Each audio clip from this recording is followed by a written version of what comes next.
En 1789, un chimiste prussien, Klaproth, analyse des roches extraites de mines de plomb, la pechblende, et en extrait un nouvel élément qu'il appelle uranium. Plus tard, à la fin du XIXe siècle, Becquerel découvre le principe de la radioactivité. L'uranium a la propriété d'irradier.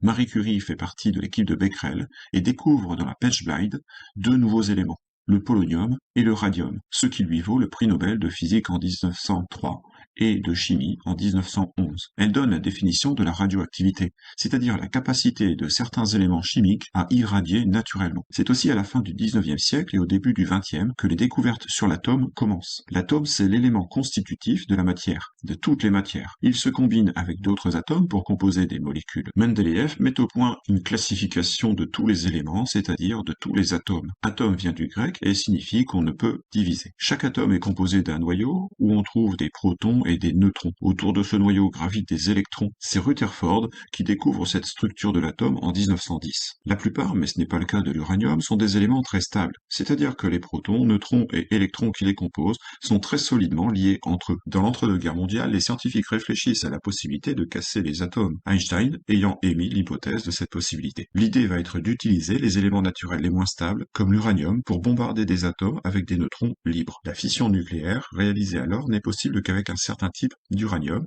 le U-235, qui est naturellement très rare. C'est en Allemagne en 1938 que la première fission nucléaire est réalisée. À l'époque, l'Allemagne nazie est à la pointe de la recherche scientifique, en particulier dans ce domaine de la recherche nucléaire. La fission nucléaire libère de l'énergie en grande quantité, parce qu'en cassant un atome, on libère des neutrons, ce qui crée de l'énergie, en particulier des rayons gamma. Cette fission provoque une réaction en chaîne, chaque neutron libéré pouvant à son tour faire éclater un autre atome. Si cette réaction en chaîne n'est pas maîtrisée, c'est l'explosion. Si elle est maîtrisée, on obtient une nouvelle source d'énergie. L'intérêt militaire se fait plus vif dans la rivalité entre les États-Unis et l'Allemagne quand la Seconde Guerre mondiale approche puis éclate. Des scientifiques européens fuient les totalitarismes et vont travailler aux États-Unis qui développent un projet nucléaire, alors que les nazis préfèrent développer le projet d'armes volantes V1 et V2. Le projet nucléaire américain porte le nom de code de Projet Manhattan, dans lequel militaires, scientifiques et industriels comme Monsanto ou Dupont de Nemours s'investissent, pour une utilisation à la fois militaire et civile. Pour réunir suffisamment d'uranium-235, on produit de l'uranium dit enrichi. On sépare le U-238 du U-235. On parvient aussi à produire du plutonium, encore plus facilement fissible,